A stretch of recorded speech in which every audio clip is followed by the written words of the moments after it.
আসসালামু আলাইকুম রহমতুল্লাহি অবরকাতুহু। সম্মানিত দর্শক, ২০২৫ সনের জুলাই মাসে এসে দেশে আবার হঠাৎ করে নতুন অস্থিরতা দেখা দিয়েছে। সাধারণত আমাদের দেশে যা হয় সেটি হলো কোনো একটা সরকারের যে উন্নয়ন সেটার একটা ক্রম উন্নতি থাকে অথবা অবনতি থাকে। তো সেই দিক থেকে ডক্টর মোহাম্মদ ইউনূসের যে গত ১০ মাসের যে শাসন ব্যবস্থা, সেই শাসন ব্যবস্থার ৩ টি দিক নিয়ে আলোচনা করা যেতে পারে। প্রথম হলো যে তাকে নিয়ে জনগণের যে আশা এবং আকাঙ্ক্ষা ছিল এটি একেবারে রিভার্স, বিপরীতমুখী হয়েছে। আমরা ধারণা করেছিলাম যে তিনি একজন আন্তর্জাতিক ব্যক্তিত্ব, বিশ্ববরেণ্য ব্যক্তিত্ব, সম্মানিত ব্যক্তিত্ব। দেশ-বিদেশে তার অনেক সুনাম সুখ্যাতি এবং তার অসংখ্য বন্ধু রয়েছে। তো তাদের সহযোগিতায় তিনি বাংলাদেশের একটা ব্যাপক পরিবর্তন ঘটাবেন অর্থনৈতিক ক্ষেত্রে, প্রশাসনের ক্ষেত্রে, ন্যায়পরায়ণতার ক্ষেত্রে, সততার ক্ষেত্রে, সব মিলিয়ে এক অনন্য শাসন ব্যবস্থা তিনি উপহার দিবেন। এবং তার যারা সঙ্গী সাথী তারা প্রথম থেকে যেভাবে প্রচার চালাচ্ছিলেন যে মালয়েশিয়ার মাহাথির মোহাম্মদ তার বন্ধু, আমেরিকাতে তার বন্ধুর শেষ নেই, ফ্রান্সের প্রেসিডেন্ট ইমানুয়েল ম্যাক্রো তার খুবই ঘনিষ্ঠ বন্ধু। তারপরে তার টেলিফোনে সেই সংযুক্ত আরব আমিরাতের যে আমির, তিনি বাংলাদেশিদের মুক্ত করে দেন, ইত্যাদি আরও অনেক কিছু। কিন্তু বাস্তবে আমরা যেটা দেখলাম যে তিনি যখন শাসন ক্ষমতায় এলেন সরকার প্রধান হিসেবে, তিনি তার বন্ধুদের কারো কাছ থেকে এখন পর্যন্ত কোনো সহযোগিতা তো দূরের কথা, ক্ষেত্র বিশেষে এমন তুচ্ছ এবং তাচ্ছিল্যের শিকার হয়েছেন যেটা আমরা কল্পনা করা যায় না। খুব গুরুত্বপূর্ণ একটা বৈঠক ছিল ফ্রান্সে, এবং আপনারা জানেন যে তিনি ফ্রান্সে যে অলিম্পিক অনুষ্ঠিত হচ্ছিল সেই অনুষ্ঠানে আয়োজক কমিটির তিনি গুরুত্বপূর্ণ ব্যক্তি ছিলেন এবং প্রেসিডেন্ট ইমানুয়েল ম্যাক্রোর সঙ্গে তিনি জয়েন্টলি কাজটি করছিলেন, এবং সেই ফ্রান্স থেকে এসে তিনি রাষ্ট্র ক্ষমতায় বসলেন। তো সেই ফ্রান্সে যখন বাংলাদেশে একটা অনুষ্ঠান যোগ দেওয়ার কথা হলো, এবং সেখানে সরকার প্রধানরা যাবেন, ডক্টর ইউনূসও যাবেন, আর তার বন্ধু ইমানুয়েল ম্যাক্রোর সঙ্গে তার দেখা হবে। কিন্তু তিনি অনেক চেষ্টা করে ইমানুয়েল ম্যাক্রোর সঙ্গে দেখা করতে পারলেন না, ফলে তিনি অভিমান করে গেলেনই না। ইংল্যান্ডে গিয়ে তিনি ব্রিটিশ প্রধানমন্ত্রীর সঙ্গে দেখা করতে পারলেন না, দেখা হলো না। এটি নিয়ে খুবই একটা বিব্রতকর অবস্থা তৈরি হয়ে গেল। তারপরে আরও অনেক কিছু আন্তর্জাতিক অঙ্গনে আমরা যা আশা করেছিলাম এটা ঘোড়ার ডিম, কিছুই হয়নি। দেশের মধ্যে ধারণা করা হয়েছিল যে তিনি লোভ লালসার ঊর্ধ্বে, কিন্তু বিশ্ববিদ্যালয়ে নেওয়া, গ্রামীণ ব্যাংকের যে সরকারি শেয়ার কমিয়ে নিজের শেয়ার বাড়িয়ে দেওয়া, এরকম নানা রকম কর্মকাণ্ডের কারণে তার সম্পর্কে জনগণের যে আস্থা বিশ্বাস এটা ধীরে ধীরে নামতে শুরু করেছে। এরপর তার যে বয়স, আমরা ধারণা করেছিলাম যে না, অ্যাটলিস্ট সে আসলে ওই সময়টাতে একটা যুবকের মতো কাজ করবেন, এটা হয় না। তিনি তার সাথে যারা তরুণ রয়েছেন সেই তরুণরা তাকে সহযোগিতা করবেন, এবং তিনি তরুণদের সহযোগিতা নিয়ে রাষ্ট্র সুন্দরভাবে পরিচালনা করবেন। কিন্তু একই মানে শেখ হাসিনার যে সকল তরুণ মন্ত্রী ছিলেন তারা যে সকল মানে ব্যর্থতা, অনিয়ম করেছেন, দেখা গেল যে ডক্টর মোহাম্মদ ইউনূসের তরুণ সঙ্গী সাথীরা তারা তো বটেই, তাদের যে চাকর-বাকর যারা আছে, সে চাকর-বাকরদের পেছনে শত শত কোটি টাকার অনিয়ম মাত্র ১ মাসের মাথায়, ২ মাসের মাথায় সারা দেশ একটা সিসি রব পড়ে গেছে। তো এই গেল অ্যাডমিনিস্ট্রেটিভ ফেইলিয়ার, কোথাও কাজের কোনো সমন্বয় নেই। মিলিটারির সঙ্গে পুলিশের, পুলিশের সঙ্গে সচিবালয়ের, পুলিশ হেডকোয়ার্টারের সঙ্গে থানাগুলোর, এসপি অফিসগুলোর, মানে এখানে বিএনপির টানাটানি, জামাতের টানাটানি, এনসিপির টানাটানি। মানে আগে তো শুধু ছাত্রলীগ এখানে গুরুত্বপূর্ণ ভূমিকা পালন করত, কিন্তু এখন দেখা গেল যে বিএনপি, জামাত, এনসিপি তারা নিজেরা এই গুতোগুতি করছে এই বিষয়গুলো নিয়ে। আর এর সমস্ত দায়ভার পড়েছে ডক্টর মোহাম্মদ ইউনূস সরকারের উপর। ফলে পুরো তার সরকারের যে ইমেজ এটি ক্ষুণ্ণ হচ্ছে, এবং আইনশৃঙ্খলা ক্রমশ অবনতির দিকে যাচ্ছে, ব্যবসা বাণিজ্য অবনতির দিকে যাচ্ছে। আর মাঝে মধ্যে ডক্টর মোহাম্মদ ইউনূসের যারা লোকজন রয়েছেন তারা এই চন্দ্রবিজয় হয়েছে, এই মঙ্গল গ্রহ বিজয় হয়েছে, এই স্টার্লিংক এসে গেছে, এরপরে এটা হবে ওটা হবে, এত বিলিয়ন ডলার বিদেশ থেকে আসবে, ইনভেস্টমেন্ট হবে, এই সাবমিট হবে, ওইটা হবে, মানে নানা রকম কথাবার্তা। কিন্তু প্রকৃতপক্ষে দেখা গেল যে আসলে আমাদের যে দেশীয় যে শিল্প কলকারখানাগুলো আছে এগুলোর চাকা ঠিকমতো ঘুরছে না। কোথাও টাকা নেই, কোথাও গ্যাস নেই, কোথাও দুর্নীতি দমন কমিশনের যন্ত্রণা, কোথাও এনবিআর এর যন্ত্রণা, কোথাও কাস্টমসের যন্ত্রণা, সব মিলিয়ে পুরো শিল্পখাত ব্যবসা বাণিজ্য বরল তছনছ হয়ে গেছে। তখন এই অবস্থা থেকে মুক্তির পাওয়ার জন্য জনগণ বলছে নির্বাচন দরকার। যারা রাজনৈতিক দল তারাও নির্বাচন চাচ্ছে। তো এরকম যখন একটা টানা হেঁচড়া চলছে এর মধ্যেই আমাদের এই নতুন সরকারের বর্ষপূর্তি হবে। তো সেই বর্ষপূর্তি নিয়ে সরকার ৩টি দিবস ঘোষণা করার চেষ্টা করলেন। এর মধ্যে একটি দিবস হলো নতুন বাংলাদেশ দিবস। অর্থাৎ আ আগস্ট মাসের ৮ তারিখে যেদিন ডক্টর মোহাম্মদ ইউনূস শাসনভার গ্রহণ করেছেন, ক্ষমতা গ্রহণ করেছেন, ওই দিনটিকে একটি নতুন বাংলাদেশের দিবস ঘোষণা করার জন্য সরকার সিদ্ধান্ত হলো এবং ব্যাপক সমালোচনা। এমনকি উনার যারা ঘনিষ্ঠজন, আ উনার যারা নিয়োগকর্তা, সেই ছাত্র সমাজ বিক্ষোভে ফেটে পড়ল। তারা বলল, "এ কি কথা? যদি নতুন বাংলাদেশ ঘোষণা দিতে হয় সেটা শেখ হাসিনার যে চলে যাওয়ার দিন, ক্ষমতা হারানোর দিন, সেদিন হতে পারে, অর্থাৎ আগস্ট মাসের ৫ তারিখে। কিন্তু আগস্ট মাসের ৮ তারিখে কি করে নতুন বাংলাদেশ হলো? উনি তো শুধু ভিনি, ভিডি, ভিসি। আসলেন, দেখলেন আর ক্ষমতায় বসে গেলেন।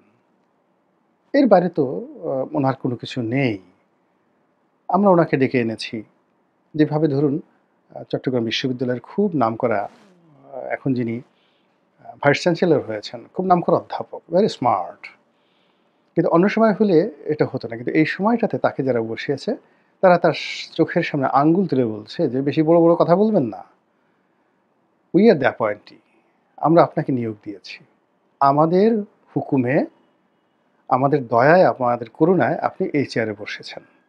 এটা নিয়ে বিবিসি রিপোর্ট করেছে এবং সেই শিক্ষক তিনি মাথা নিচু করে তার যারা নিয়োগকর্তা বড়, বড় কথা বলছে, তাদের যাকে বলা হয় সামনে তিনি কাঁচুমাচু করে বসে আছেন। যদি অন্য সময় হতো কিংবা আজকে ১০ বছর আগে হতো। চট্টগ্রাম বিশ্ববিদ্যালয়ের ভাইস চ্যান্সেলর নতুন করে ডক্টর ইউনূসকে নিয়ে কানাঘুষা। সেই বিশ্ববিদ্যালয়ের অন্য বিভাগের শিক্ষক তো দূরের কথা, বিভাগীয় চেয়ারম্যান কিংবা ডিন তারাও ঢুকতে সাহস পেতেন না। এরকম ব্যক্তিত্ববান লোকদেরকে বিশ্ববিদ্যালয়ের ভাইস চ্যান্সেলর নিয়োগ দেওয়া হতো। ঢাকা বিশ্ববিদ্যালয়ের অধ্যাপক একে আজাদ বা আজাদ চৌধুরী, তারপর প্রফেসর এমাজউদ্দিন আহমেদ, তার আগে ফজলুল হালিম চৌধুরী, মানে কিংবদন্তির সব শিক্ষক। তো এর মধ্যে মানে আমি যেটা ব্যক্তিগতভাবে দেখেছি সেটা হলো আমাদের, আমি তো লয়ের ছাত্র ছিলাম, তো আমাদের ডিপার্টমেন্টের যিনি চেয়ারম্যান ছিলেন মফিজুল ইসলাম পাটোয়ারি স্যার। তো মফিজুল ইসলাম পাটোয়ারি স্যারের ছেলেই ওই এখন যে জাতীয় পার্টির এমপি হয়েছিলেন, আ সেই উনি আরকি। তো স্যার খুব ভালো মানুষ ছিলেন। আমরা যেকোনো একটা বিষয় নিয়ে আন্দোলন করছিলাম। কিন্তু আন্দোলন আমরা করছিলাম সেই সায়েন্স এনেক্সে। তারপর সেখান থেকে একটু সাহস সঞ্চয় করে সেই দাবি দেওয়া নিয়ে আমরা কলা ভবন যে চত্বর সেখান পর্যন্ত এলাম। তো আমাদেরকে সে সংহতি জানানোর জন্য আমাদের স্যার সেই মফিজুল ইসলাম পাটোয়ারি এলেন। আমি নামটা ভুলে যাব। ওর নামে তো আবার হয়ে যাবে। সেই মফিজুল ইসলাম পাটোয়ারি স্যার তার ছেলে শামীম, ব্যারিস্টার শামীম হায়দার পাটোয়ারি। আমরা যখন ছাত্র ছিলাম তখন শামীম খুব ছোট ছিল, একেবারে বাচ্চা ছেলে ছিল, খুবই বাচ্চা ছেলে ছিল। তো আ তো যার জন্য ওকে দেখেছি, ও ক্যাম্পাসে থাকতো। কিন্তু এখন সে বড় হয়ে গেছে, মাননীয় সংসদ সদস্য হয়ে গেছে, একটা বিশ্ববিদ্যালয়ের প্রধান, বাংলাদেশের মিডিয়া জগতে যাকে বলা হয় বেশ পরিচিত। আমি তাকে নিয়ে গর্ব করি এবং আমি তাকে সম্মান প্রদর্শন করি। তাকে ওই যে শৈশবের ওই ঘটনা নিয়ে মানে আমি তাকে আপনি, আপনি করে বলি, তুই তুকারি করে বলি না। উম আ মানে মূল ব্যাপার হলো যে যেহেতু সে ওই আগে ছাত্র রাজনীতি করতো না, কিন্তু আমার শিক্ষকের সন্তান। আ তার বাইরেও তার প্রতি আমার একটা আপাত স্নেহ ভালোবাসা কাজ করে। কিন্তু তার কর্মের কারণে সেই শামীম হায়দার পাটোয়ারিকে আমি শ্রদ্ধা করি। তো যাই হোক এনিওয়ে, তো সেই পাটোয়ারি স্যার পরে তিনি একটা বিশ্ববিদ্যালয় করেছিলেন, ইন্টারন্যাশনাল ইউনিভার্সিটি, যেটা এখন শামীম চালাচ্ছেন। তো যাই হোক, সেই পাটোয়ারি স্যারকে আমরা সব ছাত্ররা রিকোয়েস্ট করলাম যে, "স্যার, আপনি একটু দয়া করে ভিসি স্যারের রুমে যান, আমাদের কথাটা বলেন।" তো উনি বললেন যে, "তোমাদের যে দাবি দেওয়া এটা আমরা একমত। কিন্তু তোমরা কি প্রফেসর এমাজউদ্দিন স্যারকে চেনো? তার সামনে যাওয়াটা কি এত সোজা জিনিস? স্যারকে আমরা শত চেষ্টা করে, কয়েকশো ছেলেমেয়ে শত রিকোয়েস্ট করেও আমরা সেই ভিসি স্যারের রুমে তাকে পাঠাতে পারলাম না দেখা করার জন্য।" তো এটা ছিল ঢাকা বিশ্ববিদ্যালয় ভাইস চ্যান্সেলরের জমানায়, এবং এটা বিএনপির জমানাতে অবশ্যই, এবং সেই যাকে বলা হয় একজন ভাইস চ্যান্সেলরের সম্মান। এনিওয়ে, তো সেটা এখন কোথায় চলে গেছে? কোথায় চলে গেছে? একইভাবে ডক্টর মোহাম্মদ ইউনূসের যে অফিস, সে অফিসও তো প্রাইম মিনিস্টার। এখানে শেখ হাসিনা ছিলেন, বেগম জিয়া ছিলেন। কিন্তু আমি তাদের কথা বলব না। আমি ওই অফিসে যাদেরকে দেখেছি, মানে প্রধানমন্ত্রী হিসেবে যাদেরকে দেখেছি, মওদুদ আহমেদ সাহেবকে দেখেছি, কাজী জাফর আহমেদকে দেখেছি, মিজানুর রহমান চৌধুরীকে দেখেছি একজন সাংবাদিক হিসেবে। তো প্রধানমন্ত্রী হিসেবে তারা সরকার প্রধান ছিলেন ওই প্রেসিডেন্সিয়াল ফর্ম গভর্নমেন্টের অধীনে। সাজিদুর রহমান সাহেবকে দেখেছি। কিন্তু এরশাদ জামানাতে যারা হয়েছেন,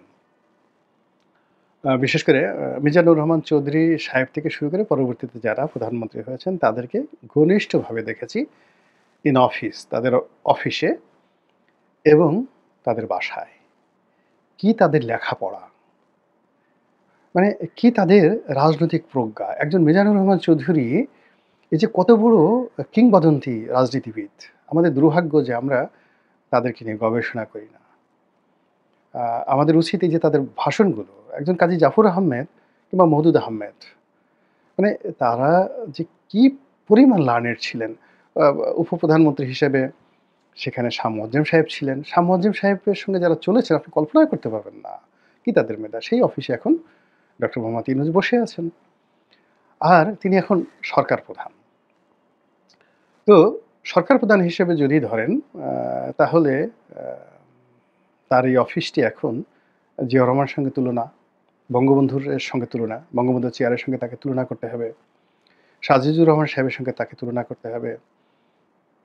এরশাদ সাহেবের সঙ্গে তাকে তুলনা করতে হবে। আমি যদি খালি এরশাদ সাহেবের সঙ্গে তাকে তুলনা করি, আমি একটা ক্ষুদ্র মানুষ, ক্ষুদ্র মানুষ। আপনি চিন্তা করেন যে ১৯৮৬ সনে আমার মতো মানুষের সঙ্গে একজন প্রেসিডেন্টের ওয়ান টু ওয়ান বৈঠক হয়েছে। ওয়ান টু ওয়ান বৈঠক হয়েছে। দিস ইজ এরশাদ। এবং সেই সম্পর্কটি উনার মৃত্যুর আগ পর্যন্ত ব্যক্তিগত পর্যায়ে তিনি সেটা বহাল রেখেছেন। আমি যখন এমপি হলাম, লেখালেখি করতাম। উনি নিয়মিত ফোন দিতেন। প্রতি সপ্তাহে ১ বার ২ বার করে টেলিফোন করতেন। উনার বাসায় দাওয়াত দিতেন। আমার দুটো হাতটা ধরে বলতেন যে, "বাবা, আমার যে গোল্ডেন সময়টা গেছে তখন যদি আমি তোমাকে পেতাম।" আমার স্ত্রীকে সহ আমাকে দাওয়াত করে উনার বাসায় খাওয়াতেন। কোনো সামাজিক অনুষ্ঠানে যখন দেখা হতো, আমি সে এমপি না, ধরেন যখন এমপি ছিলাম তখন উনি আমাকে হাত ধরে নিয়ে উনার রুমে নিয়ে খাইয়ে দিতেন। স্নেহ কাকে বলে? আবার ২০১৫ সনের পরে ধরেন আমি তো সংসদ সদস্য না। কিন্তু যখন কোনো সামাজিক অনুষ্ঠানে, সভা সমিতি, সেমিনারে দেখা হতো, উনি যে চেয়ারে বসতেন, টেবিলে বসতেন, ধরেন পাশে কাজী ফিরোজ রশিদ বসেছেন, আনিসুল ইসলাম মাহমুদ সাহেব বসেছেন, তারপরে রুহুল আমিন হাওলাদার সাহেব বসেছেন, মুজিবুল হক চুন্নু সাহেব বসেছেন। তিনি একটা চেয়ার খালি করে তিনি ওই জিয়াউল যে উনার যারা গুরুত্বপূর্ণ নেতা আছেন তাদেরকে দিয়ে আমাকে ডেকে আনতেন। এনে উনার পাশে বসাতেন। জাস্ট পাশের চেয়ারটাতে বসাতেন। এখন বলেন তো, এই যে তার ভিতরে যে স্টেটসম্যানশিপ ছিল এটা খালি আমার সাথে নয়। তিনি তার এই ব্যক্তিগত যে সম্পর্কটি মেধাভিত্তিক, তিনি পীর হাবিবকে অ্যা যে সম্মান করতেন। তিনি মতিউর রহমান চৌধুরী, মানে যার বিরুদ্ধে তিনি হুলিয়া জারি করেছিলেন একটা লেখার জন্য, যে দুর্নীতিবাজদের উল্লাস নৃত্য। তো সেই মতিউর রহমান চৌধুরীর বাসায় এসে তিনি তার সঙ্গে বন্ধুত্ব করেছিলেন রাজনীতির প্রয়োজনে। এই ছিল যাকে বলা হয় হুসাইন মোহাম্মদ এরশাদের রাজনৈতিক প্রজ্ঞা। ঠিক সেই চেয়ারটিতে ডক্টর মোহাম্মদ ইউনূস বসে আছেন। কিন্তু উনি বসে যাওয়ার পরেই মানে এই যে উনার যারা উত্তরসূরি ছিলেন, আ মানে উত্তরসূরি নয়, পূর্বসূরি যারা ছিলেন, তাদের যে ক্যারিকেচার, তাদের যে ক্যারিশমা, তাদের যে ব্যক্তিত্ব, সব জিনিসগুলো তিনি তো আরো সুন্দরভাবে অনুসরণ করবেন। বিকজ তিনি তো আন্তর্জাতিক মানের লোক। কিন্তু সেটা তিনি করেননি। তিনি বরং ওই যে তার প্রেস সচিব বলেছেন যে আসলে তিনি স্থানীয় পত্র-পত্রিকার সাথে সাক্ষাৎকার দিতে কমফোর্ট ফিল করেন না। ফলে মতিউর রহমান চৌধুরী, নুরুল কবির, গোলাম মোল্লা রনি, প্রথম আলোর মতিউর রহমান, মাহফুজ আনাম, মানে এগুলোকে তার কাছে মনে হয়েছে এগুলো চিংড়ি মাছের ভর্তার মতো। তার চেয়ে বরং তার কাছে যদি সিএনএন এর যেকোনো একজন জুনিয়র সাংবাদিক আসেন, তিনি তাদেরকে মনে করতেন এরা ফেরেশতার মতো। এবং এগুলো করতে, করতে তিনি যেখানে বসে যে কাজগুলো করছেন, সেই কাজের মধ্যে একটা বিরাট দূরত্ব তৈরি হয়ে গেছে। সেই দূরত্ব থেকে তার বন্ধন তৈরি হয়ে গেছে এবং তার ব্যর্থতা ক্রমশ বাড়ছে। তো এরই মধ্যে যখন জুলাই আগস্ট, নতুন ২০২৫ সনের জুলাই আগস্টটা হলো, এখন এই জুলাই আগস্ট সেলিব্রেট করবে, তার সরকার করবে, সে করবে, তার দল এনসিপি করবে। তো সেক্ষেত্রে ব্যস্ততা বাড়বে, আনন্দ হবে, উৎসাহ হবে, উল্লাস হবে। আইনশৃঙ্খলা যেভাবে অবনতি হচ্ছে সেভাবে হবে, এটা স্বাভাবিক। কিন্তু অস্থিরতা কেন? নতুন আতঙ্ক কেন? এটাই হয়ে গেছে প্রবলেম। এবং সেই আতঙ্ক কি দেখেন একটার পর একটা থানা আক্রমণ হচ্ছে এবং ক্রমাগত গণরেপ, গণধর্ষণ বেড়ে যাচ্ছে। এবং একটা ব্যাপার হলো যখন ধর্ষণের সংখ্যা বেড়ে যায়, তখন ওখানে ওই সমাজে, রাষ্ট্রে আল্লাহর গজব নাজিল হয়ে যায়। ধর্ষণ এমন একটা জিনিস। তো এখন হঠাৎ করে আপনি দেখেন যে ম্যাটিকুলাস ওয়েতে ধর্ষণ বেড়ে যাচ্ছে। ম্যাটিকুলাস ওয়েতে থানাগুলো আবার সেই আক্রমণ হচ্ছে। আবার যে মবটা প্রায় বন্ধ হয়ে যাচ্ছিল, সেই মবগুলো আবার বন্ধ হয়ে যাচ্ছে। যেখানে